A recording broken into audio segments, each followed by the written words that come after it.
يا ربنا اعترفنا بأننا أقترفنا وآننا أسرفنا على لظى أسرفنا. يا ربنا اعترفنا بأننا أقترفنا وآننا أسرفنا على لظى أسرفنا. فتب علينا توبة تغسل لكل حوبة واستر لنا العورات وآمن الروعات. فتب علينا توبة تغسل لكل حوبة واستر لنا العورات وآمن الروعات. يا ربنا اعترفنا بأننا أقترفنا وآننا أسرفنا على لظى أسرفنا. يا ربنا اعترفنا بأننا أقترفنا وآننا أسرفنا على لظى أسرفنا. واغفر لوالدينا ربي ومولودينا والآل والإخوان وسائر الخلان.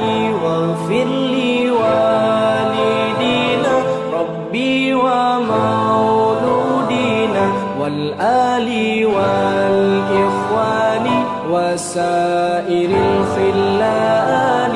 يا ربنا اعترفنا بأننا أقترفنا وآننا أسرفنا على لظى أسرفنا.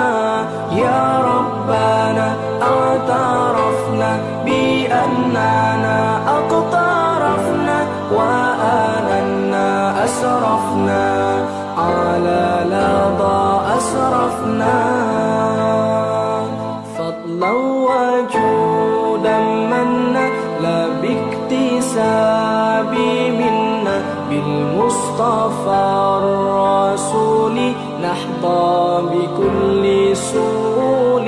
فضلا وجودا منا لا باكتساب منا بالمصطفى الرسول نحظى بكل سول. يا ربنا اعترفنا بأننا أقترفنا وآننا أسرفنا على لظى أسرفنا. يا ربنا اعترفنا بأننا أقترفنا وآننا أسرفنا على لظى أسرفنا. يا ربنا اعترفنا بأننا أقترفنا وآننا أسرفنا على لظى أسرفنا. يا ربنا اعترفنا بأننا أقترفنا وآننا أسرفنا على لظى أسرفنا.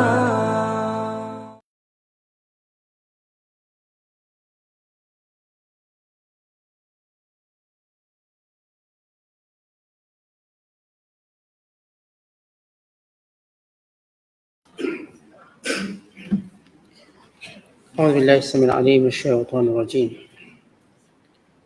بسم الله الرحمن الرحيم.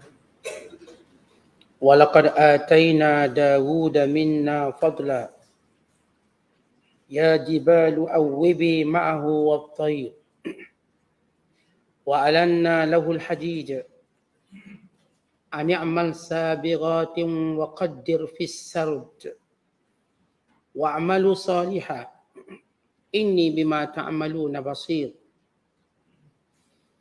ولسليمان الريح غدوها شهر ورواحها شهر وأسلنا له عين القط ومن الجن من يعمل بين يديه بإذن ربه ومن يزغ منهم عن أمرنا نزغه من عذاب السعير يعملون له ما يشاء من محاريب وتماثيل وجفان كالجواب وقدور الراسيات اعملوا آل داود شكرا وقليل من عبادي الشكور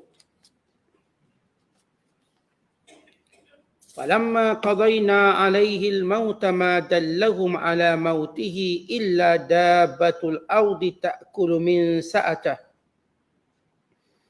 فلما خر تبينت الجن أن لو كانوا يعلمون الغيب ما لبثوا في العذاب المهين. صدق Allahul Azim. Dan demi sesungguhnya kami telah memberikan kepada Nabi Daud limpah kurnia dari kami sambil kami berfirman, hai gunung ganang,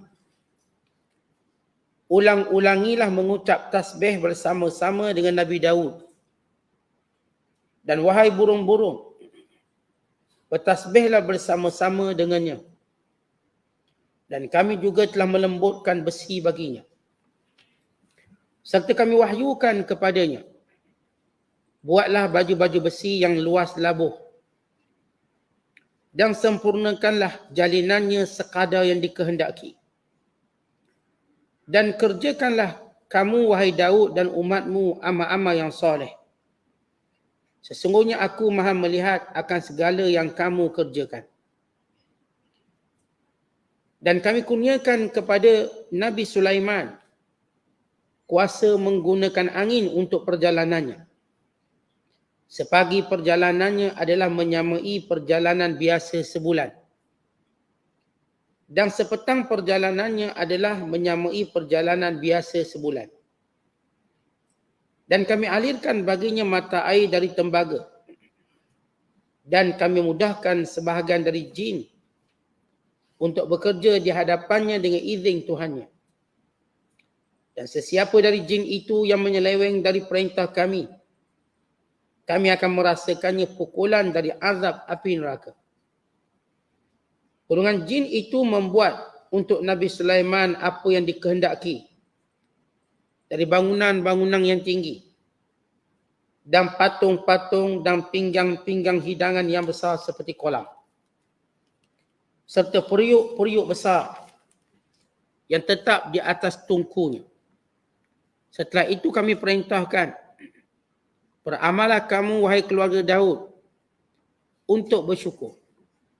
Dan sememangnya sedikit sekali di antara hamba-hambaku yang bersyukur. Setelah kami tetapkan berlakunya kematian Nabi Sulaiman, tidak ada yang menunjukkan kepada mereka tentang kematiannya, melainkan semut putih, yakni anak-anak yang telah memakan tongkatnya.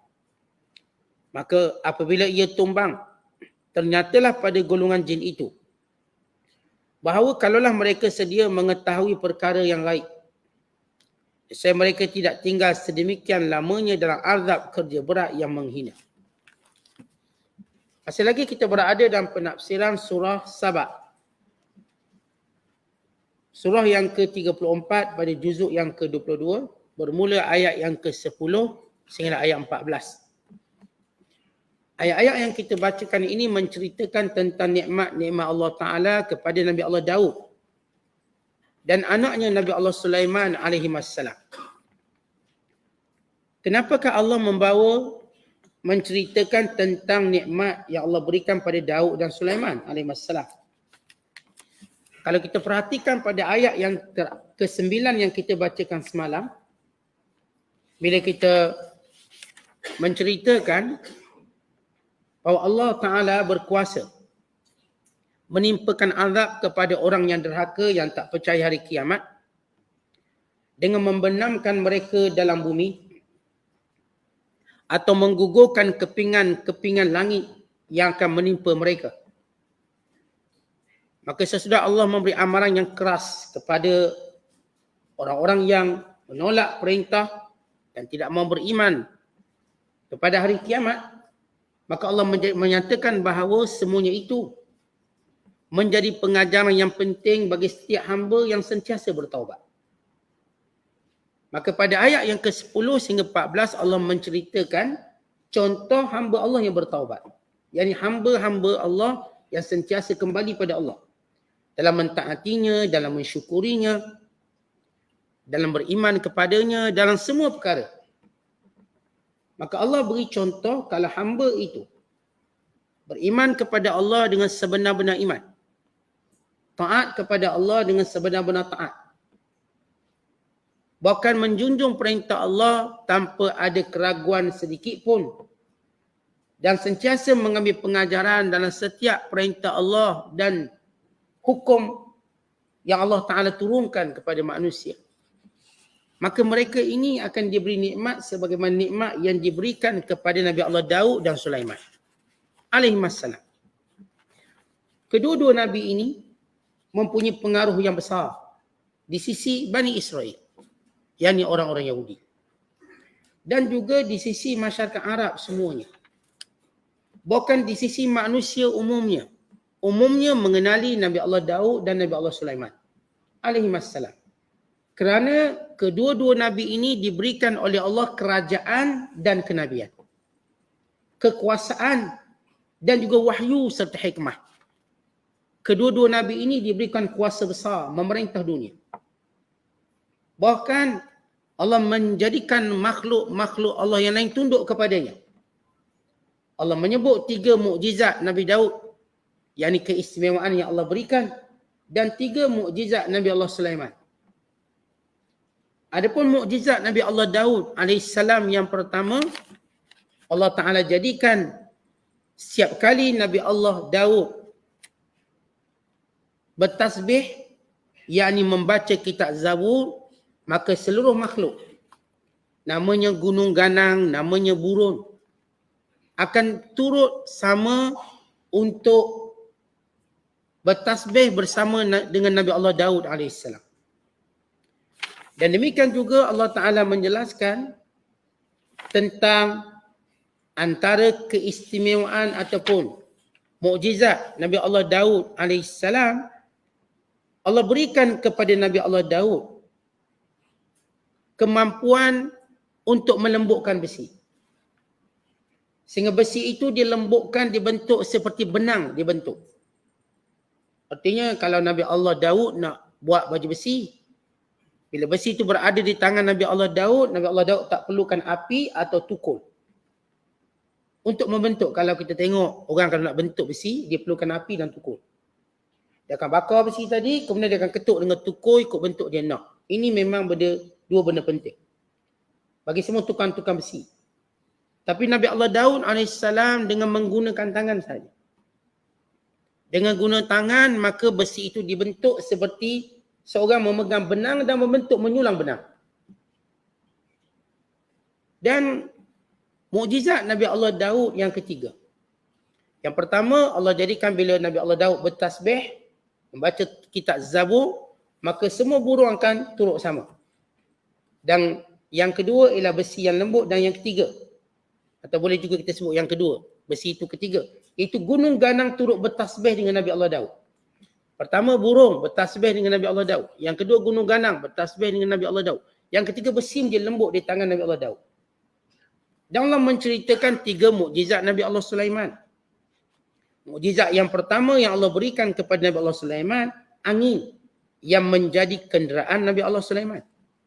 Yang kedua, jin dan syaitan tunduk pada Nabi Allah Sulaiman. Dan yang ketiga, diberikan Nabi Allah Sulaiman melembutkan tembaga. Dipanggil Ainul Qitr. Ainul Qitr, tembaga bila berada di tangan Nabi Allah Sulaiman seperti cecair, dibentuknya. Kalau Nabi Allah Daud menggunakan besi. Nabi Allah Sulaiman dia upgrade sikit menggunakan tembaga. Maka ini 6 keistimewaan Nabi Allah Daud dan Nabi Allah Sulaiman alaihissalam. Baik, kita lihat penafsirannya. Itu secara maknum. Kata Allah, walaqad ataina Dawud minna fadla. Sesungguhnya kami telah mengurniakan kepada Nabi Allah Daud di sisi kami dengan pelbagai kelebihan. Perkataan fadla di sini kata ulama, yakni Allah berikan dia kenabian. Allah berikan dia kerajaan yang besar. Allah berikan dia suara yang lunak. Kita tahu Nabi Allah Daud AS dikurniakan dengan sautur rakhimul qawiyul mu'athir. Suara yang merdu, tapi merdu dia bukan jenis merdu lembut. Merdunya ialah merdu yang kasar. Mana ada kita dengar ada orang suara dia merdu, suara perempuan lembut. Nabi Allah Daud AS suaranya suara lelaki yang indah. Kita tahu bahawa kalau perempuan dia ada suara lembut dia. Dia perempuan. Laki suaranya mesti lebih kasar pada perempuan, tetapi merdu. Maka Allah Ta'ala berikan fadla di sini, perkataan fadl. Pelbagai kelebihan. Kenabian, kerajaan, dengan suara yang lunak. Dan Allah Ta'ala menjadikan makhluk-makhluk Allah Ta'ala ini, dia infial atau terkesan dengan setiap zikir. Artinya bila Nabi Allah Daud AS berzikir, semua makhluk di sisinya akan terkesan dengan zikirnya. Tertambat hati. Kalau manusia. Maka kita akan cerita bagaimana makhluk-makhluk ini berfungsi. Kata Allah, ya jibalu awwibi ma'ahu wat-tayr. Wahai gunung ganang, ulanglah zikir Nabi Allah Daud. Setiap kali Nabi Allah Daud AS membacakan kitab Taurat, maka gunung ganang turut membaca. Allah berikan kepada gunung ganang itu suara. Sebagaimana Allah berikan di akhir zaman nanti, pokok-pokok dan batu-batu bercakap untuk beritahu kepada orang beriman di belakangnya ada Yahudi. Baca hadis akhir zaman, tidak akan berlaku kiamat sehingga orang Islam membunuh orang Yahudi. Dan Yahudi bersembunyi di sebalik bukit, di sebalik batu-batu dan juga pokok-pokok. Lalu pokok-pokok berkata, wahai orang beriman, wahai hamba Allah, di belakang aku Yahudi datang bunuh aku. Batu-batu juga bercakap, yang ini gunung ganang bercakap. Belakang aku ada Yahudi datang sini bunuh dia. Maka sebagaimana Rasulullah menyebut tentang makhluk yang bernama jamadat. Ini gunung ganang ni benda yang tak bernyawa macam kita secara nyawa kita. Maka gunung ganang ini Allah jadikan turut mengulangi tasbih Nabi Allah Daud. Dan Allah menyebut lagi wat-tayr dan turut bersama burung. Kalau kita lihat, kalau sekiranya Nabi Allah Sulaiman angin Allah berikan kepada, kalau kita lihat secara perbezaan, 3 lawan 3 ataupun 3 dengan banding 3. Kalau sekiranya Nabi Allah Daud dijadikan gunung ganang tunduk kepada suara Nabi Allah Daud AS, manakala dijadikan Sulaiman itu anginnya yang tunduk. Angin menjadi kendaan Sulaiman. Kalau Allah berikan kepada Nabi Daud, burung itu tunduk. Burung akan mengelilingi Nabi Allah Daud AS. Malaikat Nabi Allah Sulaiman, jin itu tunduk kepada Nabi Allah Sulaiman. Dan Nabi Allah Daud dijadikan besi itu lembut. Nabi Allah Sulaiman dijadikan tembaga itu lembut. Ini salasa muqabil salasa. 3 dibandingkan dengan 3. Yang Allah berikan pada Nabi Allah Daud 3 mukjizat. Sebagaimana Allah berikan pada Sulaiman 3 mukjizat. Sebagai contoh hamba Allah yang taat kepada Allah. Maknanya nak beritahu, kalau seorang itu taat pada Allah, dia tak rugi apa pun. Kerana menjadi fikiran orang kafir, orang engkar, orang sesat. Bila taat Allah, dia akan rugi. Duit jadi kurang. Itu yang dipikir. Kuasa pun tak dapat. Dah confirm duduk masjid, tak gimana lah. Yang dia nampak bila berpegang pada agama, dia lemah. Sebab itu, sebahagian manusia yang bodoh ini tidak mau terikat dengan agama. Kerana mereka menganggap agama itu melemahkan mereka. Agama itu mengurangkan harta mereka. Sebab mereka duk fikir, kalau tak pegang agama, mereka boleh cari rezeki halal haram sekali. Tak payah peduli halal haram. Tak banyak juga mereka dapat. Yang cerita tak payah peduli halal haram. Lalu meniaga, menipu, begitu, begini. Dia tak kaya juga. Yang kata boleh ambil rasuah kalau ikut agama, tak boleh terima rasuah. Tapi kalau ambil rasuah, awak tak kaya juga. Maka Allah beritahu, ini hamba Allah yang taat tidak terkurang sedikit pun dunianya. Tak terkurang sedikit pun. Allah beri dia kerajaan, raja. Nabi Daud raja, Nabi Allah Sulaiman raja. Raja yang bukan kuasa biasa. Kuasa yang besar yang tidak boleh dikalahkan. Tidak pernah dalam sejarah Nabi Allah Daud dikalahkan. Tidak juga Nabi Allah Sulaiman dikalahkan. Tak pernah kalah. Ni raja betul. Sebenar-benarnya raja. Dengan tentera yang kuat. Nabi Allah Daud mempunyai tentera yang kuat. Sebagaimana Nabi Daud itu kuat. Nabi Allah Sulaiman mempunyai tentera yang unik. Yang terdiri daripada binatang-binatang dan jin. Nak beritahu kalau kamu benar-benar taat Allah. Bukan sekadar akhirat yang memang jadi kemuliaan kamu. Kerana ia kekal abadi. Bukan dunia yang kamu takut hilang juga kamu dapat. Kekuasaan, keagungan, nama, izzah, semua kamu dapat. Apa kurangnya Nabi Daud dengan nikmat dunia yang cuba dicari oleh orang-orang yang meninggalkan perintah Allah? Apa kurangnya Nabi Allah Sulaiman dengan orang yang cuba meninggalkan perintah Allah, kononnya dengan cara itu mereka jadi kuat dan hebat? Maka dua figure ini menjadi satu contoh ketaatan pada Allah. Sebab itu jangan takut bila taat pada Allah dunia kita kurang. Tidak. Jangan takut mentaati Allah kita pun jadi lemah. Tak boleh lawan orang, lembek je, orang nak ketuk kepala ketuk lah. Sebab orang dah panggil kita lebay. Dah lebay tak boleh buat apa. Orang tipu kita je lah. Pada peranggapan kita. Kerana orang nampak orang agama ni macam lemah. Tak, orang agama tak lemah. Kerana kekuatan itu ialah nilai yang pada hati dia. Kekuatan itu pada hati. Manusia akan dilihat kuat ataupun tidak. Bukan ketika mana dia bergaduh atau berbalah. Bukan. Ramai mana orang juara di atas pentas ataupun di atas oktagon misalnya. Dalam gelanggang, dalam halabah. Tapi tewas dengan jiwanya. Ramai yang main gusti tu terlibat dengan dadah. Kerana tekanan jiwa. Terlibat dengan alkohol. Ramai yang terlibat dengan sukan-sukan yang terkenal gagah dan kuat. Tapi hati mereka ada depression, tekanan yang kuat. Sehingga mereka terpaksa mengambil dadah, arak dan sebagainya. Yang berakhir dengan cara yang tidak baik. Artinya bukan itu kurang gagah. Sebab gagah dinilai waktu mana manusia diuji. Sebab kita semua akan diuji. Sehebat mana pun ujian tu akan datang. Akhirnya tengah-tengah sihat sakit. Lalu bersendirian di hospital. Masa tu nak tengok kuat tak kuat. Tengah-tengah senang dengan duit, tiba-tiba kurang duitnya. Masa tu kita lihat siapa kuat. Sebab dia dah menolak. Dia tidak mampu lagi memenuhi hawa nafsu dia. Dah duit tak ada. Ketika mana dia mengharapkan dia akan disayangi oleh manusia, dicintai oleh manusia. Tiba-tiba dia dibenci. Masa tu kita tahu dia kuat atau tak kuat. Ya, sekarang kita kuat sebab kita ada semua sekeliling kita. Nanti kalau Allah ambil satu persatu. Wa'imah cara mati ke cara tinggalkan kita. Tengoklah ujian kita macam mana. Satu persatu orang yang kita menjadi sandaran kita hilang. Mak hilang, ayah hilang, beradik hilang, kawan-kawan hilang, mula hilang satu persatu. Lalu kita pun berdiri bersendirian. Waktu itu kita tahu siapa kuat. Kuat bukan benda luaran, dalaman. Iman ini dalam. Dan Nabi kata at-taqwa hahuna. Taqwa dalam. Taqwa bukan jelmaan serban atau jubah. Tapi dia dalam hati kita. At-taqwa hahuna. Taqwa kat sini. Maka kita akan lihat orang-orang bertakwa bagaimana perwatakan mereka bila menghadapi ujian Allah. Sebesar mana pun ujian, kita dapati dia seorang yang tangguh, yang kuat, yang sabar, yang melihat pahala Allah ke hadapan. Bahkan ketika mana dia tahu dia akan mati sekalipun, maka dia sudah menerimanya dengan penuh rasa tenang. Bahkan dia telah menulis wasiat. Tak tulis wasiat. Tetapi orang takut mati, dia tak akan tulis wasiat. Orang-orang yang melihat kematian itu satu jalan kebaikannya, maka dia akan tulis pesanan. Dia akan ingatkan kepada orang-orang yang ditinggalkan supaya terus bertakwa kepada Allah. Kemudian kita kembali pada penafsiran kita.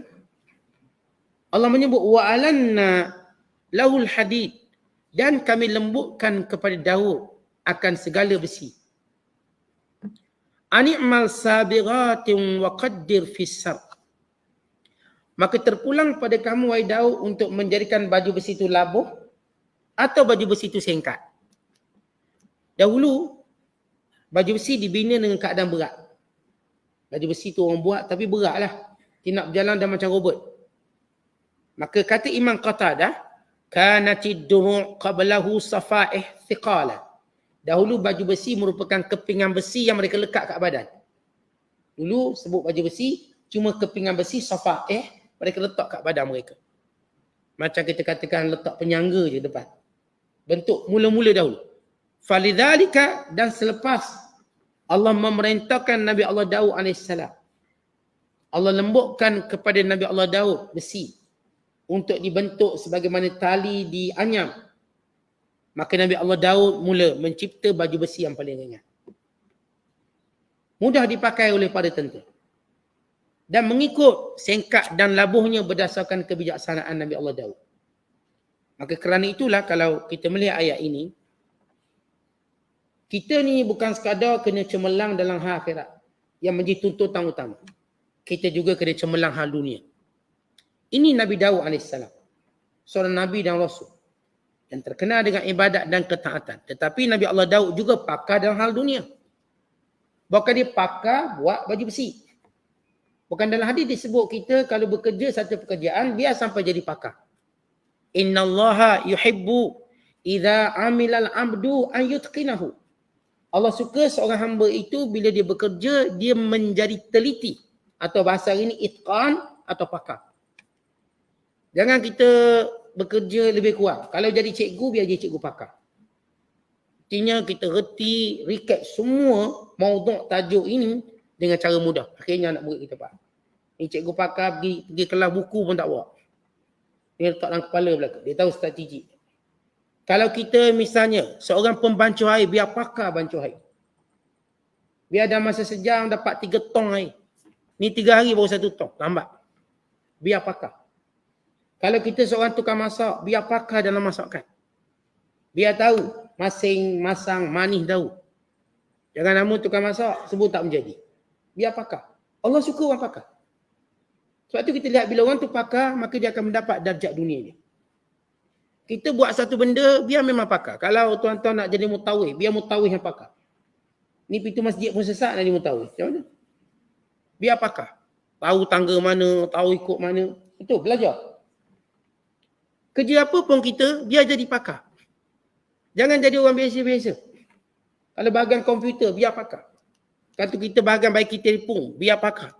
Baiki basikal, baiki motosikal, biar pakar. Ini yang istinbat para ulama tentang Nabi Allah Daud. Sebab Nabi Allah Daud ini pakar baju besi. Dia bukan buat lebih kurang, dia pakar. Sehingga dia boleh bentuk baju besi tadi ringan mengikut tubuh orang ni. Berat badan orang ni. Macam kita sekarang buat baju ada saiz. Ada saiz S, M, XL, double XL, triple XL. Maka orang tahu ni saiz dia. Baju besi pun dia ada saiz dia. Maka Nabi Allah Sulaiman dia ukur tentera yang tinggi, okey panjang. Yang ni rendah. Yang ni tentera sini. Begitu dia bentuk kepakaran dia dalam menilai sesuatu. Jadi pengajaran dia bukan sekadar kita kena cemerlang benda akhirat yang menjadi keutamaan kita. Bila Allah sebut dalam Al-Quran bagaimana nak cemerlang akhirat, kata Allah liyabluwakum ayyukum ahsanu amala. Allah jadikan di dunia ini semua ujian untuk melihat siapa yang paling terbaik amalan. Yang ini kita paling cemerlang dalam amalan.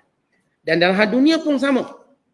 Biar dalam semua hal dunia kita cemerlang supaya kita dapat beri manfaat kepada orang lain. Kerana itu Allah menyebut selepas itu, wa'malu salihah inni bima ta'maluna basir. Wahai Daud, sentiasalah lakukan perkara yang baik, yakni yang memberi manfaat. Perkara yang baik yang boleh memberi faedah pada manusia. Semua nabi-nabi disuruh melakukan amal soleh.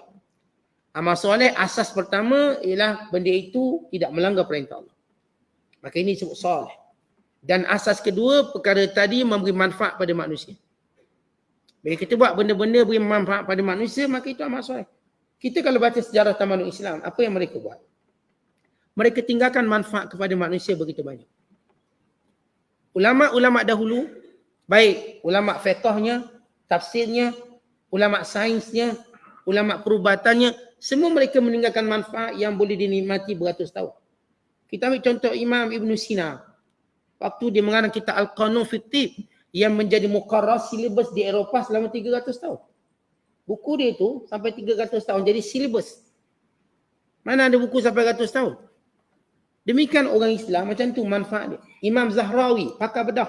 Juga bukunya menjadi rujukan ratusan tahun dalam dunia perubatan. Dengan alat-alat bedah yang diperkenalkan. Setiap orang Islam. Imam Syafi'i kan kita yang terus dirujuk sampai sekarang. Artinya lihat ulama dulu macam mana mereka cemerlang sehingga buku mereka, ilmu mereka memberi manfaat pada kita. Maka kita pun sama kena fikir apa manfaat yang kita boleh tinggalkan pada umat selepas kita. Ini tinggal rumah peretak, siang anak-anak kita.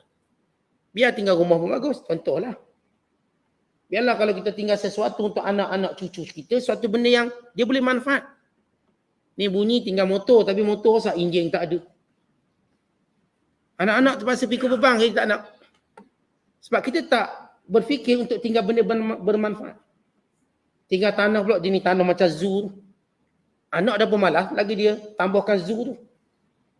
Yang hutang tinggi. Dia tinggalkan tanah yang bermanfaat. Kita dah tanam siap-siap. Maka anak kita warisi. Dan dia akan buat, ditambah je ni. Setiap orang, kalau dia tak boleh nak beri manfaat pada orang lain, manfaat pada keluarga. Tinggal sesuatu yang anak-anaknya nanti akan beri manfaat. Ditinggal perniagaan. Yang anaknya boleh kembangkan lagi. Ditinggalkan kebun. Yang anaknya boleh besarkan lagi. Ditinggalkan sekian-sekian bentuk perniagaan. Yang anaknya boleh buat benda lebih kreatif. Ia beri manfaat. Kita dulu ayah ada 20 pekerja. Sampai giliran anak kita 200 pekerja. Begitu manfaat kita buat. Kita dulu ayah ada tanam 4 ekar. Sampai ke anak kita jadi 16 ekar. Sampai cucu dia 30 ekar. Demikian setiap orang berfikir manfaat. Sebab orang Islam dulu dia buat macam tu. Bila Bakar tinggalkan manfaat pada umat. Umar tinggalkan manfaat pada umat. Setiap sahabat masing-masing berfikir meninggalkan manfaat pada umat. Ini Al-Quran yang kita baca. Kalau mereka tidak berfikir untuk membukukannya, pasti kita tak dapat manfaat hari ini. Ini para ulama yang membariskan Quran, yang letak titik Quran. Pasti tidak kita suka membacanya tanpa titik dan baris. Setiap ulama buat sesuatu. Ini ulama yang buat kaedah ilmu tu, kaedah ilmu ni, akhirnya kita mengecapinya. Jadi kita orang Islam sentiasa fikir nak buat amal soleh apa dia. Kalau saya seorang ayah, agak-agak apa benda soleh yang baik yang saya boleh tinggal pada anak-anak saya. Yang dia boleh warisi daripada saya. Kalau seorang itu ibu, apa yang boleh tinggalkan pada anak-anak untuk diwarisi? Maka ini perkataan wa'malu solehah. Buat benda soleh, yang kita tahu makna soleh asas, mentaati Allah. Dan makna soleh ini juga kata ulama memberi manfaat kepada manusia sebab ia akan menjadi jariah. Tuan-tuan, bila Rasulullah SAW sentiasa mengajar kita biar bijak beramal, biar kita mati tapi pahala jalan, maka kita kena fikir benda tu.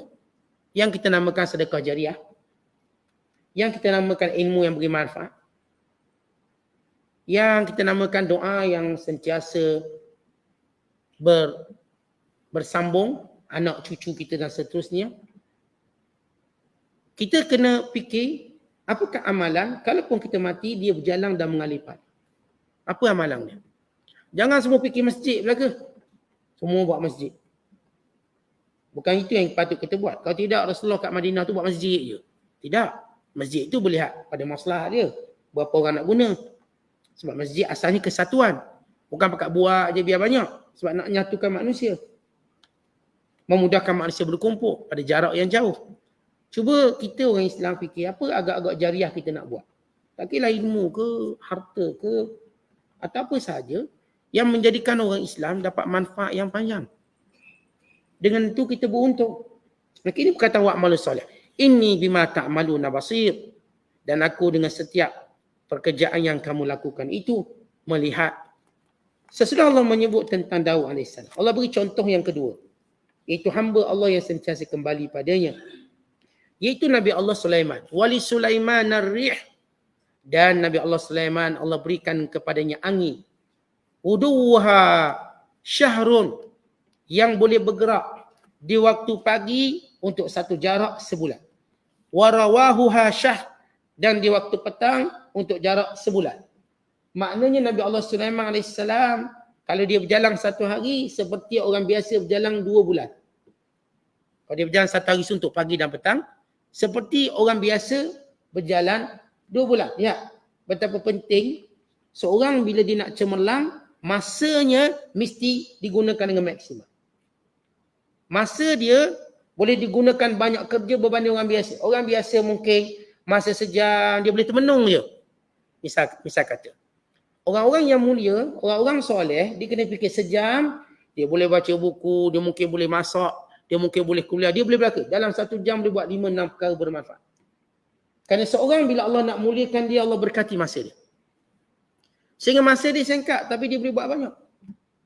Tuan-tuan kita tahu Nabi Allah Sulaiman AS umurnya meninggal ialah 53 tahun. Nabi Allah Sulaiman dia tak bukan meninggal umur dia 500 tahun, 53 tahun. Baginda menaiki takhta ketika usianya 13 tahun. Dan selepas 4 tahun beliau membina Masjidil Aqsa. 4 tahun memerintah, yang ini umur 17 tahun. Bayangkan 13 tahun dia sudah Allah berikan kebijaksanaan. Soalan nak bagi signal pada kita, anak-anak kita ni, kalau kita didik dengan soleh, mereka akan cepat matang. Cepat matang. Mereka cepat berfikir untuk buat benda yang bermanfaat. Ini Nabi Allah Sulaiman, Allah cuma kurniakan usianya 53 tahun. Nabi Allah Daud, Allah berikan usianya 100 tahun. Baik, 53 tahun bagaimana Allah berkati umur Nabi Sulaiman. Bayangkan, satu hari, kalau Nabi Allah Sulaiman berjalan, macam 2 bulan orang lain berjalan. Masa, keberkatan masa. Kerana itu kita juga perlu letak satu asas bagaimana masa kita nak diberkati. Tuan-tuan ada 1 jam, maghrib isyak. Macam mana nak suruh dia berkat? Tuan-tuan ada mungkin sejam lepas isyak. Sebelum kita tidur, apa perkara yang kita buat boleh berkat? Kita, sebelum subuh kita bangun, apa yang menjadikan dia berkat? Artinya kita boleh bangun sebelum subuh, boleh semayang, boleh baca Quran, boleh mentalaah. Artinya banyak benda kita boleh buat. Dan lepas subuh, kita boleh buat lagi amalan yang banyak. Setiap orang mesti maksimumkan penggunaan masa. Itu tanda keberkatan masa. Jangan sejam tak tahu buat apa. 2 jam pun tak tahu buat apa. Baru tengah bahasa puyuh ni, tak siap masak. 2 jam. 3 jam baru panaskan api. Api tu dah panas, dipanaskan lagi api. Tak buat apa lagi. Nak tunggu sarapan tengah hari baru siap. Tengok roti goreng je.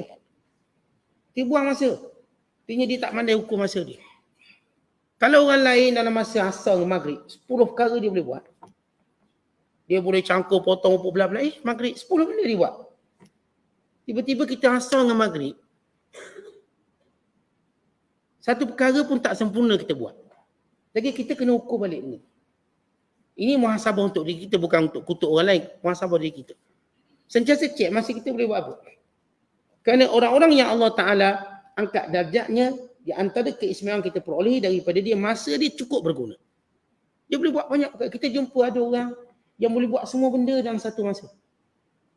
Dia boleh buat semua. Kita kadang-kadang baca buku mengangkak nak habis masa. Mereka membacanya sekejap dapat 2-3 buku. Mereka boleh tulis lagi. Mereka boleh ceramah lagi. Mereka boleh buat itu, buat ini. Banyak. Ada seorang ulama terkenal namanya Rashid Ghanouchi. Pengarang kitab Al-Muntalib. Seorang yang dikatakan dia tidak mungkin ada masa nak berbual kosong. Masanya begitu kita katakan ketat masa, tight masa dia. Macam mana dia manfaatkan setiap masanya dengan bertemu para ulama, dengan bertemu dengan para syabab, para pemuda, dengan mengarang kitab, dengan menanamkan kita katakan kesedaran Islam yang tinggi. Begitu dia buat. Seperti masa dia tadi tak ada ruang pun orang nak sembang dengan dia. Ini yang berlaku kepada seorang tabi'in terkenal, Amir bin Qais radhiyallahu ta'ala anhu. Ketika mana sedang dia berjalan, lalu orang kata, "Syekh, duduk sekejap, kita nak sembang. Kita nak sembang, kita nak bercakap." Dia kata, "Amsiki syams hatta ukallimak." Kalau kamu nak cakap dengan aku, kamu tahan matahari, jangan bagi gerak. Boleh cakap dengan aku.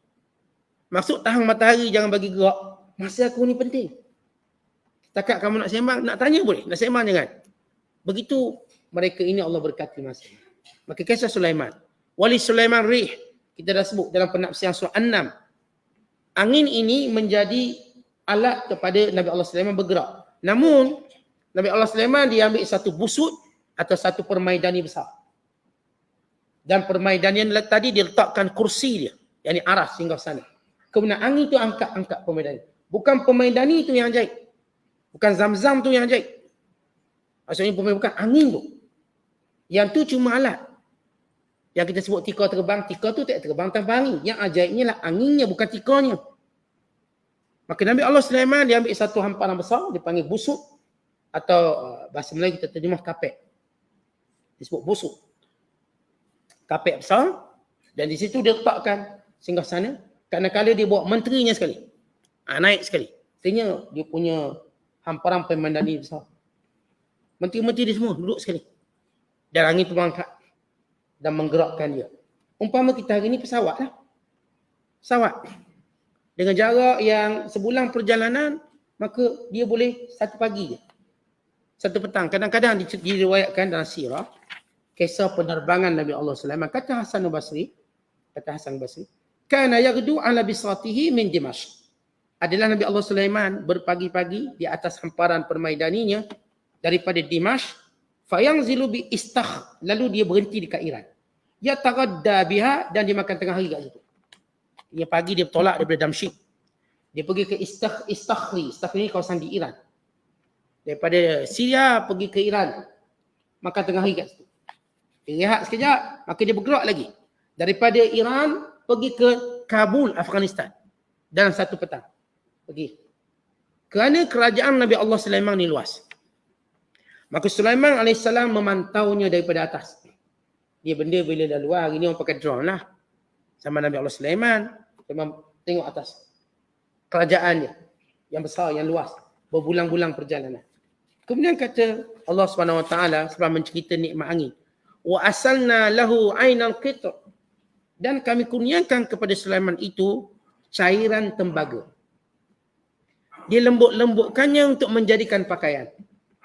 Dia lembut-lembutkannya untuk menjadi pekakas. Tak kira pekakas dapur ke benda dia buat.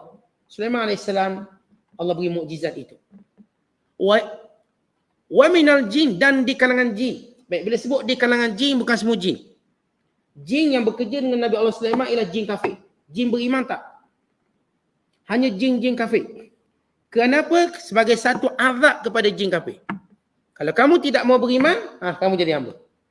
Yang beriman merdeka. Sebab itu bila Allah sebut wa minal jin, di kalangan jin, bukan semua jin. Yang dimaksudkan bukan semua jin, jin yang beriman tidak. Kerana mereka sudah pun memuliakan Nabi Allah Sulaiman atas sifat nabinya. Kerana orang kafir, dia akan muliakan orang Islam dengan sifat kuasa. Orang beriman memuliakan orang Islam kerana sifatnya. Kita kata orang kafir ni, dia tak termakan dengan sifat-sifat kita ni, dia termakan kuasa. Bila kita ada kuasa, dia pun tunduk lah. Ya, dia berapa kerak yang kita tarik dengan akhlak. Tapi yang kebanyakannya keras kepala. Yang mereka tidak boleh ditundukkan dengan kuasa. Main kuasa. Sebab itu disyariatkan perang. Manakala orang beriman pula, mereka akan menghormati seorang dengan nilai agamanya. Contoh kita tengok, kalau kita bercakap tentang tawaduk, ni laku bila kita bercakap sama orang Islam. Kalau kita bercakap orang kafir, mereka bukan cerita tawaduk siapa lebih hebat. Mereka akan bangga dia, siapa lebih bagus. Mereka akan gayakan dengan kenderaan, dengan rumah. Kerana mereka menghormatinya dengan sebab kuasa dan harta. Kita menghormati sebab agama. Kita bukan hormati seorang tu kerana kuasa dia, tidak. Sebab kita tahu nilai yang Allah sebut dalam Quran. Inna akramakum indallahi atqakum. Orang yang paling mulia di kalangan kamu, orang bertakwa. Hatta kalau dia budak kecil tapi dia lebih bertakwa pada kita hormat dia. Hatta kalau dia muda dan kita tua tapi dia lebih bertakwa pada kita hormat dia. Okey, itu asas kita. Asas orang Islam sepanjang zaman. Maka jin yang beriman menghormati Nabi Allah Sulaiman kerana sifat nabinya. Adapun jin kafir dengan kuasa, tunduk. Man ya'malu baina yadai, yang bekerja di bawah pengawasan Sulaiman biizni rabbih, dengan izin Allah. Di sini nak beritahu bukanlah kuasa Sulaiman, tapi izin Allah, kuasa Allah. Apa pun mukjizat yang Allah zahirkan pada tangan para nabi, bukanlah kuasa nabi. Ia adalah kuasa Allah. Itu yang perlu kita jelas. Sebab itu bila orang kafir minta mukjizat macam-macam, Nabi akan berkata, aku cuma manusia. Qul innama ana basyarum mithlukum. Aku ni manusia macam kamu. Kalau Allah izinkan berlaku mukjizat, maka izin. Kalau tak, aku tak boleh buat apa-apa. Kan ini bukan urusan aku. Mukjizat-mukjizat ni bukan urusan Nabi-Nabi. Allah yang menzahirkannya dengan izinnya. Wa may yazigh minhum, mana-mana jin yang engkar dengan Nabi Allah Sulaiman. Engkar ni lawan tak nak kerja, datang lambat kerja, masa kerja tidur, kena hukum belaka lah ni. Nudhikhu min azabis sa'id, dikenakan kepada mereka dengan azab seksaan yang berat, azab neraka. Artinya sudah pun dilontarkan kepada jin ini dengan kepanasan api neraka, petir daripada neraka. Siapa yang ponteng kerja, yang tak buat kerja, semua kena hukum. Maka jin jadi ketakut. Maka jin tunduk. Ma ya'maluna lahu, dan jin-jin ini membina bagi Nabi Allah Sulaiman ma yasha, apa yang dia nak. Mim maharib, daripada bangunan-bangunan tinggi. Asal perkataan maharib daripada mihrab. Mihrab ni masjid. Maka Nabi Allah Sulaiman juga menyuruh jin ni buat masjid. Supaya manusia ini bila melihat masjid sentiasa ada rasa untuk beragama. Sebab kita ni bila merintah, kita kena pastikan rakyat sentiasa punya semangat untuk beragama. Sebab itu biar sepanjang jalan, sepanjang tempat ada syiar-syiar agama. Kalau kita tengok bila letak lafaz-lafaz zikir, doa, itu syiar agama menjadikan orang tu semangat. Elan tadi biar bersifat elan benda agama, menjadikan orang bersemangat beragama. Wa tamathil, dan juga dibina patung-patung. Patung-patung ini ialah dibinanya patung orang-orang soleh, patung nabi-nabi. Kerana pada zaman itu belum diharamkan pembinaan patung. Syariat Nabi Allah Sulaiman tak haram buat patung. Kenapa? Kerana Nabi Allah Sulaiman mengawasi setiap orang yang menyeleweng dalam penggunaan patung. Kalau dia menyembahnya, maka Nabi Allah Sulaiman akan mengenakan tindakan. Orang faham. Adapun dalam syariat Nabi kita SAW, patung itu diharamkan. Melainkan yang tidak sempurna.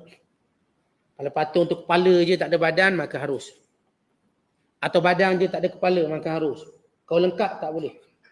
Melainkan suatu yang dilukis pada, dipanggil Rahman fi thawb. Suatu yang ada dekat pakaian. Macam kita ada gambar krokodil, gambar polo, baju polo. Itu dipanggil Rahman. Kat situ tak apa. Ada pandangan setengah para ulama. Sebab dia bukan bentuk mujassadah, bentuk berjisim berhala. Yang kadang-kadang gambar siput babi. Ada pakaian kita. Gambar unta. Kalau unta tak faham tak? Camel. Camel faham. Camel. Jenama camel. Kalau sebut jenama unta tak faham tak? Saya tak pernah dengar jenama unta. Camel? Pernah. Sama lah. Tapi dah terbiasa dengan jenama camel. Dia pun tak faham makna unta. Macam minyak zaitun dengan minyak olive lah dia tak faham. Dia ingat macam lain. Jadi yang disebut Rahman ini harus. Dan fotografi harus. Sebab fotografi ini kata ulama dia seperti Rahman. Ia satu benda yang bukan dijasadkan seperti patung. Yang tak bolehlah patung. Manusia ataupun patung-patung binatang. Maka ini dilarang sama sekali. Adapun patung-patung bersifat pokok, tak apa. Patung-patung bersifat bangunan, tak apa. Ini kalau patung tu bersifat puyuk belanga, kendi, cawan, terbuat besar-besar, batu bersurat. Patung batu bersurat. Bentuk. Okey. Atau buat besar-besar, cawan besar. Buat besar-besar, pinggang besar. Sebab nama restoran kita, restoran pinggang besar. Kita pun letaklah satu bentuk replika pinggang besar. Itu tak apa. Tapi sebut restoran udang, kita pun buat udang besar. Tak boleh. Restoran sotong, buat sotong besar. Tak boleh. Itu berhala. Dilarang dan diharamkan dengan sepakat ulama. Kata Imam Ibn Hajar dengan sepakat ulama. Ijma' ulama. Patung-patung seperti itu. Melainkan dikecualikan patung-patung yang menjadi mainan anak-anak. Kalau anak-anak kita main patung tu boleh. Tapi bila anak ni dah besar, dah jadi mak orang, jangan main lagi. Ustaz, saya masih simpan ni patung Doraemon. Kita main lagi. Dah besar dah, tak boleh simpan lagi. Patung Ultraman dah besar dah, tak boleh simpan. Kecil-kecil kita main. Ni siapa yang kecil lagi? Tak ada Ustaz semua besar, cuma perangai je kecil. Tak boleh lah, awak dah besar. Awak dah balik. Kita kena ajar anak-anak kita yang dulu mungkin dia beli teddy bear ke, dia beli Barbie ke, Barbie ke, misalnya buat mainan dia, atau orang kampung saya panggil anak kang ke. Memang anak-anak kang ni waktu dia kecil okeylah. Bila dia besar, maka dia tahu benda ni dia larang. Dia tak boleh lagi pindah pada almari, tempah simpang susun. Inilah mainan saya masa kecil. Tak boleh lagi. Ini sudah diharamkan. Yang lekat pula kat kereta pun tak dibenarkan. Ia menjadi patung yang dilarang. Ikan ni patung anak-anak Ustaz. Tak, awak dah bukan anak-anak. Dia jadi satu bentuk pemujaan. Sebab budak dia tak akan gantung macam kita. Dia buat sepak. Kadang dia buat letak atas kepala dia, letak kat kaki dia. Kadang dia buat hilang. Saja buat hilang. Sebab apa nak beli baru pula. Baru beli minggu lepas. Hilang lah. Hilang. Nak baru. Kalau dia ni tua-tua ni, dia takkan buat hilang. Dia simpan. Itu jadi dia memuliakan. Dan juga Rahman termasuk benda yang dilukis pada bantal, pada kapet. Yang dipijak itu tak apa. Tuan-tuan kan bantal-bantal tulislah, lukislah bunga merak. Misalnya. Adalah gambar binatang apa tak kira lah. Beruang, rimau pada bantal kita.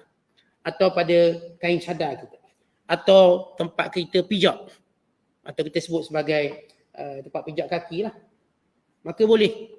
Kerana ia dipanggil yudas ataupun benda yang yuta' wa yudas, dihina. Sebab kita akan letak mengata.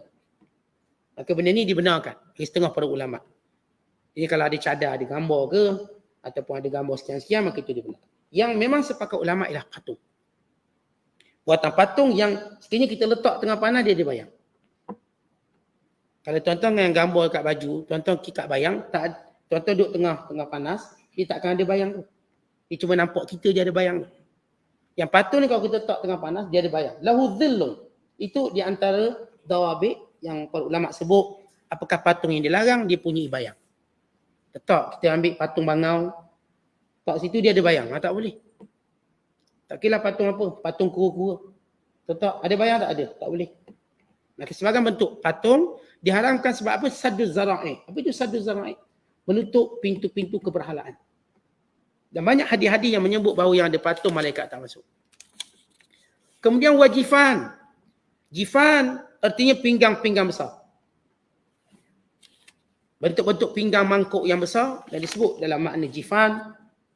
Kata para ulama, dijamak pada jafnah. Dia seperti macam kolam unta besar.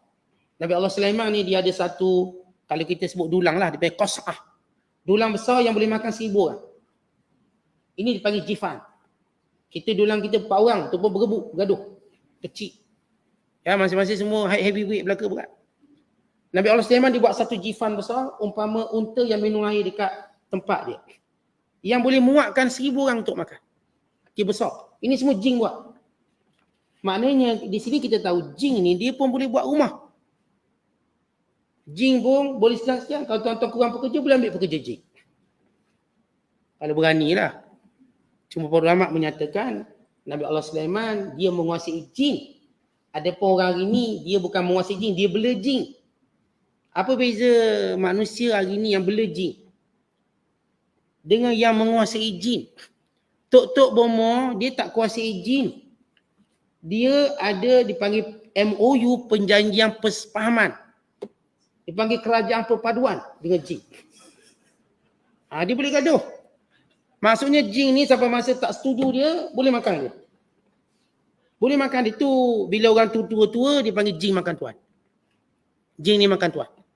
Sebab apa? Dia bukan menguasai. Dia cuma ada MOU je. Sebab itu David Copperfield, orang tu ni surat MOU dia dengan jin Afrika. Ni apa nama David Blank. Ini nama semua Malaysia yang tersohor. Yang buat aksi-aksi sihir. Mereka ada perjanjian dengan jin-jin lama. Ada seorang wartawan mendedahkan surat MOU tu. Dia ada cok sekali tu. Perjanjian dengan jin. Dia macam tok-tok bomo kita. Mereka juga ada perjanjian dengan jin. Kalau bela, apa perjanjian dia? Apa makan dia, apa minum dia. Dia ada perjanjian. Ni tok-tok bomo tahulah. Maka kita diharamkan. Sebab apa? Sebab kita tak kuasai dia. Adapun Nabi Allah Sulaiman, dia menguasai. Maka tak boleh dikiaskan dengan Nabi Allah Sulaiman memiliki jin dengan kita. Kita tak kuat. Kita nak kuasai jin kita. Kadang-kadang syarat tadi menyebabkan kita tinggalkan agama. Tak boleh solat lah, itulah, ini syarat jin bagi. Syarat jin bagi kena buat itu, buat ini. Ada sahabat saya, bila dia nak belajar, yalah, Tok Guru dia ni bijak, dia boleh petik buah kelapa dari jauh. Dia pun nak belajar. Tapi bagi syarat. Syaratnya mesti baca Qul Allah terbalik. Daripada belakang. Ini syirik. Itu syarat dia. Itu saya katakan jin diperbodohkan manusia. Bila manusia hari ini boleh jin, dia akan diperbodohkan dengan syarat-syarat. Kadang-kadang syarat tadi syarat untuk bodohkan dia. Kadang-kadang kita tengok orang pakai susuk. Ni tak semua susuk lah. Ni sebahagian daripada pengalaman kita. Kalau orang tu pakai susuk, dia tak boleh tunduk buat ampaian. Yang kedua, dia tak boleh pakai pakaian daripada atas. Dia kena pakai daripada bawah. Sebab apa? Nak suruh bodoh? Maksud apa? Kita ikut syarat bodoh tu.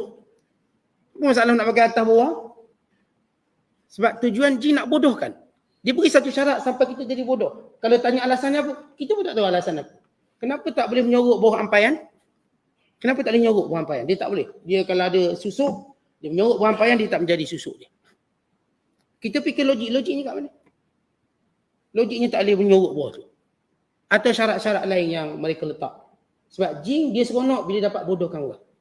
Kenapa jin ni dia dengki? Sebab manusia ni lebih baik daripada dia. Bila dia boleh bodohkan orang tu, maka dia seperti lebih baik daripada orang tu. Kan itu kita tak dibenarkan belajar dengan jin. Jin kena belajar dengan kita. Kita tak boleh belajar dengan jin. Yang lama tak pergi kuliah, belajar dengan jin Pak Ustaz.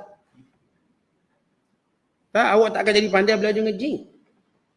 Sebab jin ni, dia tak boleh jadi guru kita. Tapi jin kena berguru dengan kita. Kerana Allah jadikan manusia ini setingkat di atas jin. Sebab itu Allah jadikan manusia khalifah. Bukan jin khalifah. Kerana itu di mana tempat manusia duduk, jin kena keluar. Walaupun jin kata saya dah duduk tempat ni dah bercucu dah. Tak, saya nak duduk sekarang. Awak kena cari tempat lain. Jin tak boleh claim tempat dia. Manusia boleh claim ni tempat dia. Jin tak boleh claim. Jadi kalau kat hutan-hutan, tiba-tiba kerajaan bagi kita hutan tu. Jin pun marah, ni tempat aku lama dah. Tak, awak kena keluar. Sebab kerajaan tak bagi gelang awak, dia bagi saya. Jadi ni dah hak saya, awak kena keluar. Ikut mana pun jin tu kena keluar. Dia tak nak keluar, kita panggil lah ustaz ni suruh keluarkan dia. Sebab dia tak akan ada kekuatan pertahankan apa yang ada atas bumi ini. Kan, sebab benda atas bumi ini Allah jadikan pemegang amanahnya ialah manusia, bukannya jin. Tapi kalau manusia tinggalkan, dia ambil. Kenderaan kita lama tak naik, dia pun naik. Rumah kita lama kita tak duduk, dia pun duduk. Dia duduk sebab kita tak duduk. Waktu kita balik semula dia pun lari. Tapi kalau dia lari tu, dia usik dulu kita sikit-sikit. Dia angkat tilam pak atas kepala kita dulu ke. Pandai-pandailah beramal. Pandai-pandailah benteng diri. Tapi tetap rumah tu akan jadi hak manusia, bukan hak jin. Kemudian kata Allah, kal jawab. Dan jin ini membina selain daripada pinggang yang besar tadi. Maka disebut jawab, iaitu jawab maksudnya kolam-kolam yang besar. Jin ni, jin Nabi Allah Sulaiman ni bina kolam besar pula. Kemudian wakudur. Apa itu kudur? Kudur ni periuk-periuk yang berada di atas tungku-tungku. Tentang kita kalau masak, jamuan kahwin kita ada periuk besar tak atas tungku. Tapi tungku ni tinggi sehingga dipanjat dengan tangga.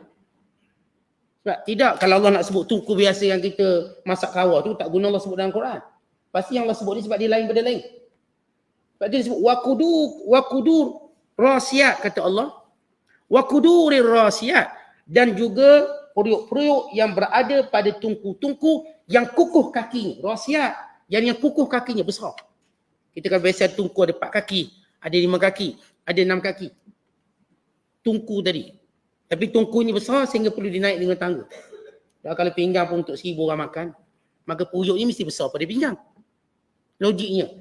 Takkanlah pinggang 1000 makan, periuk boleh 20 orang masak. Tak mungkin. Kemudian kata Allah, i'malu ala Dawud syukra. Maka dengan nikmat yang kami berikan itu, maka bersyukurlah wahai keluarga Daud. Banyak nikmat Allah bagi. Wa qalilum min ibadiyas syakur. Tapi kata Allah, hanya sedikit hamba-Ku yang bersyukur. Allah cerita nikmat yang Allah beri pada Daud dan Sulaiman. Tapi dalam masa yang sama Allah juga ingatkan nikmat yang Allah beri pada kita. Tapi macam kita selalu sebut lah. Kita ni tuan-tuan, nikmat yang banyak ni kita tak sebut. Kita tak tengok sangat. Tapi kalau kena ujian sikit, siap. Ini mula riuh sekampung. Sikit je ujian dia riuh sekampung. Habis rakyat Malaysia dia sokong dia. Riuh sekampung. Hanya sikit musibah. Tak besar pun. Pada orang lain kena musibah macam dia juga. Tapi dia punya kokoknya lain macam. Sebab itu kita kena belajar untuk bersyukur. Kata orang-orang yang saya katakan dengan musibah dibising, dengan musibah dihighlightkan seolah inilah keadaan hidupnya. Ini orang-orang yang tidak memperlihatkan kesyukurannya pada Allah. Maka Allah tak akan tambahlah nikmat. Kita biarlah tuan-tuan, kalaulah kita diuji, cuba tunjuk nikmat. Jangan tunjuk musibah tu. Yang musibahnya kepada duit kita sikit. Rugilah kita 1,200. Tapi yang nikmatnya ratus ribu lagi, apa cerita? Tak nak ke tunjuk yang tu? Pening kepala ni, Ustaz kena tipu orang RM1,000. Apa duit awak 1,000 je ke? Duit banyak, juta. Habis yang pening 1,000 tapi tak bersyukur dengan juta tu kenapa? Kerana dia takkan nampak yang tu sampai yang tu sekali hilang. Baru dia nampak. Kita sakit kaki sebelah, tak tengok sebelah lagi yang sihat. Kita mata sakit sikit tapi tak tengok yang lain sihat. Itulah masalah kita manusia. Sama juga dalam apa-apa pergaulan kita. Kawan-kawan kita yang baiknya banyak, tapi yang buruk juga kita nak tunjuk. Tok guru kita baiknya banyak, yang buruk juga kita nak tunjuk. Sebab nilai syukur. Suami kita ni yang baik-baik banyak, tapi yang buruk juga kita nak tunjuk. Isteri kita ni baik-baik dia banyak, tapi buruk juga kita nak tunjuk. Sebab syukur tu kurang. Apa maksud syukur kurang? Kerana orang ni sentiasa besarkan musibah bukan nikmat. Siapa pun dibesarkan musibah daripada nikmat, maka dia kurang bersyukur. Kan itu kita nak belajar dalam detik hari-hari kita saya bertemu dengan Allah. Cuba besarkan nikmat Allah. Dengan Allah beri usia kita. Kawan-kawan kita ni usia macam dah mati lama dah. Kita Masya Allah. Panjang lagi umur 60, 70. Kawan kita umur 40 dah kena stroke. Kita Alhamdulillah 40 ni. Sihat lagi. Sihat lagi ni. Kawan-kawan kita usia macam ni. Mungkin dah tak mampu melangkah ke masjid, ke surau menuntut ilmu. Kita Alhamdulillah. Boleh lagi. Tuan-tuan bayangkan sentiasa, Nabi ajar sentiasa tengok nikmat bawah tu. Supaya kita bersyukur dengan nikmat yang kita ada. Yang katakan tak ada benda ni, tengok yang lain yang dia ada. Tapi mempraktikkan syukur ini bukanlah semudah macam saya cakap. Kerana itu kita mohon pada Allah supaya tolong kita. Dan doa yang Nabi ajar, Allahumma a'inni ala zikrika wa syukrika wa husni ibadati. Ya Allah tolonglah aku untuk sentiasa ingat pada kamu. Sentiasa bersyukur pada kamu. Sentiasa memperelokkan ibadat pada kamu. Selalu amalkan selepas solat. Biar Allah bantu kita untuk bersyukur. Biar bila kena musibah, kita cuma nampak nikmat yang banyak. Dan tengok yang sikit. Hilang slipper Allah. Banyak lagi Allah tinggalkan. Allah beri kita slipper kat rumah tu. Yang hilangnya kat surau sepasang. Kat rumah ada 4 pasang. Banyak lagi yang tak pakai. Beli tak pakai, beli tak pakai. Ha, pakailah. Ada seorang hamba Allah. Dia hilang rantai emas. Hilang rantai emas. Tapi dia syukur pada Allah hilang. Kenapa? Sebab dia kata dia tak pakai juga. Jadi dia niat orang tu dapat pahala pakai dah lah. Dia simpan dia tak pakai. Kadang-kadang kita hilang ni sebab kita sendiri pun tak guna benda tu. Maka kita macam payah nak faham macam mana nak suruh orang guna benda yang kita tak guna.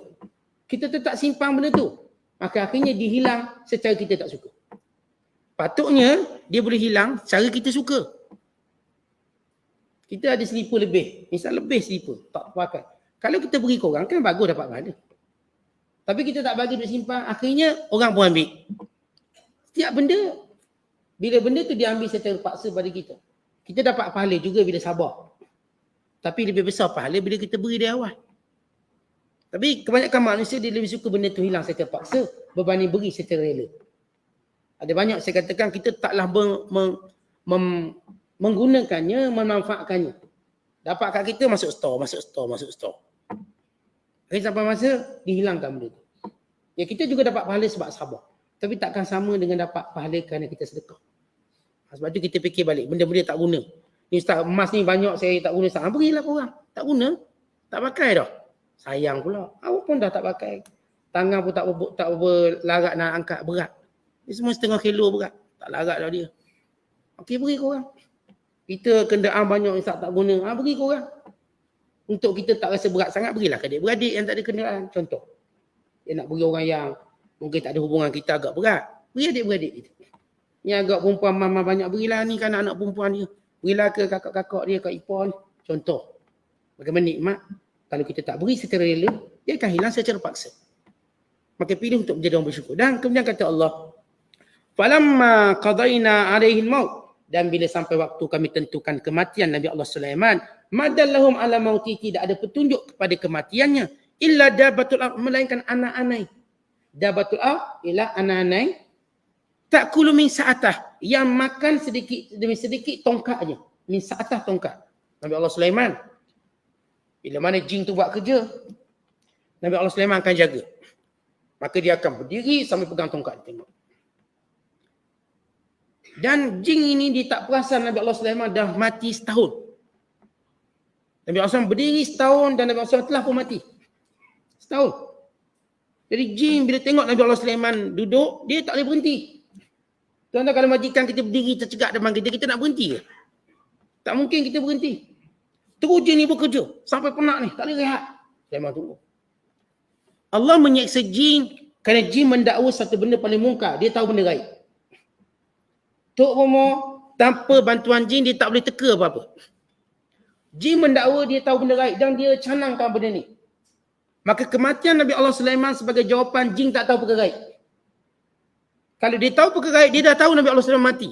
Nabi Allah Sulaiman AS mati bukan 2 jam, dah setahun mati. Berdiri tegak dan mereka terpaksa bekerja. Lalu bila mana tongkat tadi dimakan oleh anak-anak, falamma kharra, bila Nabi Allah Sulaiman terjatuh. Sebab tongkat tu dah patah, anak-anak makan. Jatuh, kharra tabayyanatil jin, maka jelaslah bagi jin. Allau kanu, kalaulah mereka ya'lamuna ghaib, tahu perkara ghaib, ma labithu, tak mungkin mereka berterusan fil azabil muhin, dalam azab yang menyeksa ini. Apa dia? Bekerja tak boleh berhenti. Ini sebagai hukuman. Sebab tu tuan-tuan kita belajar satu benda. Setiap kali kita mendakwa sesuatu yang batil, Allah pasti akan hukum kita dengan dakwah yang batil. Kita dakwa apa yang batil-batil. Kita dakwa kita paling pandai sekali, Allah akan tunjukkan kebodohan kita. Kita dakwa kita gagah sekali, Allah akan tunjukkan kelemahan kita. Kita dakwa kita tahu semua serbi, nanti Allah tunjuk benda yang kita tak tahu. Yang ada tukang tenung, dia kata dia dalam temu ramah dia kata saya tahu benda akan berlaku. Saya tahu benda akan berlaku. Dengan tengok ni saya tahu. Tetapi belum dia habis cakap, yang jemput dia tu tampar dia sendiri. Tampar. Tengok, aku tampar kamu tak tahu. Kalau kamu tahu niscaya kamu dah elak. Terus tampar sebiji. Terus jadi macam down habis. Kan geng-geng kata kita tahu ni berlaku macam ni berlaku macam ni. Yang mendakwa tahu, sedangkan kita diajar, kita tak tahu perkara gaib melainkan Allah. Kita diajar esok pun kita tak tahu apa. Ni dok kata semua tahu, akan tahu begini. Jangan percaya. Dia pun tak tahu apa berlaku pada hidup dia. Pada diri dia. Dia pun tak tahu nanti dia akan jatuh. Dia tak tahu. Tapi dakwa tahu ilmu gaib. Sebab itu yang tenung nasib ini buat perkara yang syirik. Maka jin sebab dia mendakwa, dia mengetahui perkara gaib, ya bagaimana Allah hukum dia, bekerja tak berhenti sejam dalam masa setahun. Sampailah jelas Nabi Allah Sulaiman wafat. Maka terdedahlah pembohongan jin. Dan selamanya jin itu bohong. Walaupun kadang-kala ada benar secara kebetulan. Sebagaimana kata Nabi SAW, sadaqaka wa huwa kadhub. Barangkali mungkin dia benar, sedangkan sifat sebenarnya bohong. Mungkin dalam benda tu ada sikit benar, tapi asas mereka semuanya bohong. Wallahu bissawab. Assalamualaikum.